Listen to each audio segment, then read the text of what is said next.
ini sebuah gambaran. Di sini ada naik 1, 2, 3, 4, dan 5.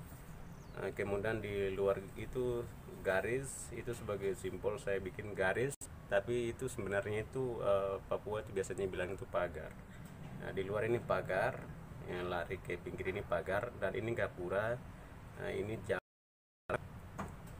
jalan, kemudian yang tengah ini ada garis lingkaran, dan di situ ada 4 orang yang sedang merapat dan mereka sedang diskusi. Dan dalam gambaran ini rumah hanya satu rumah yang beda, naik. Ini yang beda, kalau 1, 2, 3, 4 ini sama. Nah, kenapa ada perbedaan? Karena di Papua itu ada naik laki-laki dan naik perempuan. Sehingga naik laki-laki itu tengah, biasanya naik laki-laki itu tengah, dan ujung pinggir-pinggir itu naik perempuan. Dan mereka biasanya mau bicara apapun itu mereka duduk semacam lingkaran yang saya bikin, dan mereka bicara di situ, bahas di situ, dan keputusan bersama itu yang mereka biasanya terlaksanakan. Sehingga dalam kehidupan mereka itu tidak ada tidak senang satu sama yang lain, karena semua kesepakatan adalah mereka duduk bersama, makan bersama, bahkan tempat tinggal juga bersama. Dan di atasnya itu ada gunung yang saya gambar di kertas ini. Kalau ini ada air gunung.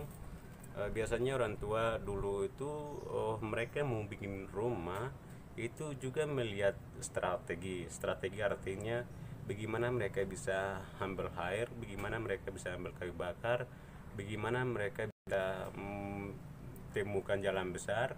Jadi mereka melihat strategis, dan di situ mereka membangun rumah.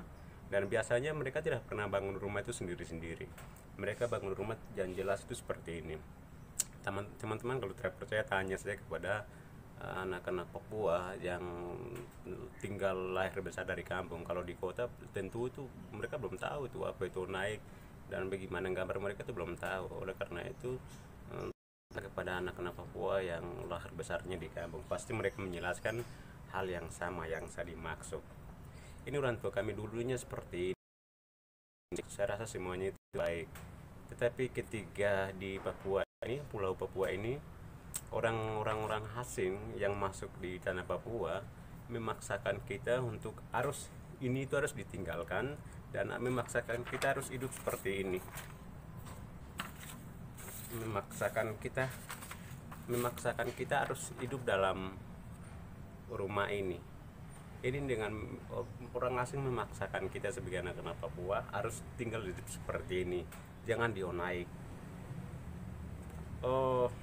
Itu orang-orang asingnya memaksakan kita. Tapi orang tua dulu mereka juga punya pakaian, yaitu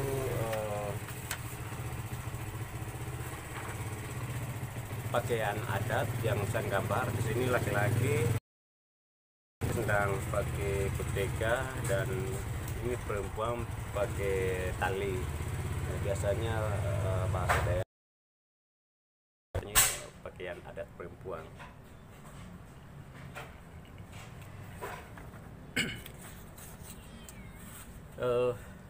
Tetapi kita bisa melihat banyak budaya luar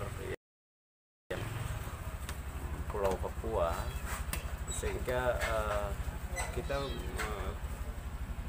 memaksakan harus ikut budaya-budaya orang asing, sehingga kita banyak hal yang kita kehilangan. Kita kehilangan diri sebagai anak-anak Papua, kita kehilangan diri sebagai orang-orang yang punya budaya, punya martabat, punya hidup yang teratur, punya hidup yang sebagai manusia, cara hidup yang sebagai.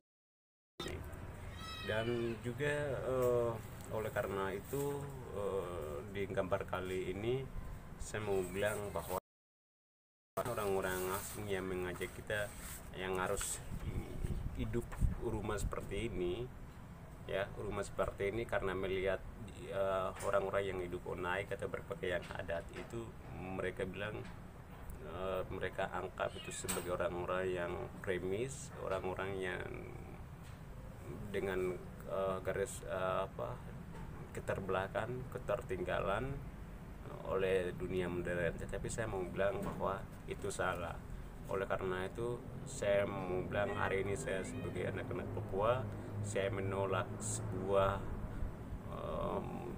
perubahan yang dibawakan oleh orang-orang asing, dalam hal ini budaya orang asing yang memaksakan kita harus hidup seperti budaya orang-orang asing. Oleh karena itu saya hari ini mau hancurkan itu semua agar saya kembali kepada hidup sebagai orang tua saya dulu, sebagaimana mereka bisa bikin rumah, sebagaimana mereka bisa cara hidup yang baik, makan yang baik, dengan semuanya itu dengan baik. Oleh karena itu saya tidak terima ini.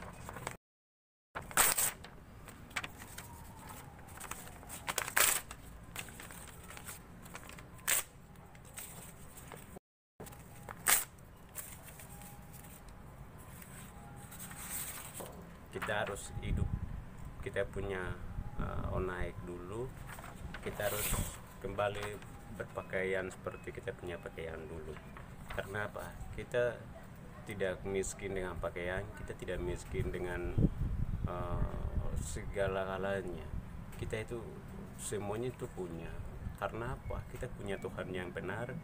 Orang Papua punya Tuhan yang benar, punya kepercayaan yang benar, punya beriman kepada yang benar, pada beriman yang diwariskan oleh Allah Bapa, Allah Abraham, Allah Ishak, dan Allah Yakub. Oleh karena itu, saudara-saudari terkasih, siapapun yang akan menonton video ini, tolong jika salah kata dari saya, sampaikan dalam bentuk tulisan, yaitu kolom komentar di bawah nanti. Kalau tidak, bisa sampaikan secara langsung jika saudara bertemu saya dimanapun. Demikian sekedar pemahaman yang saya bagikan kepada saudara. Semoga saudara mendapatkan sesuatu dari saya, paling tidak seperti itu. Dan harapan besar dari saya kepada kawan-kawan, khususnya generasi Papua, baik itu perempuan maupun laki-laki, mari kita bersama-sama melihat kita punya orang tua punya kehidupan dulu, bagaimana mereka hidup dulu, bagaimana mereka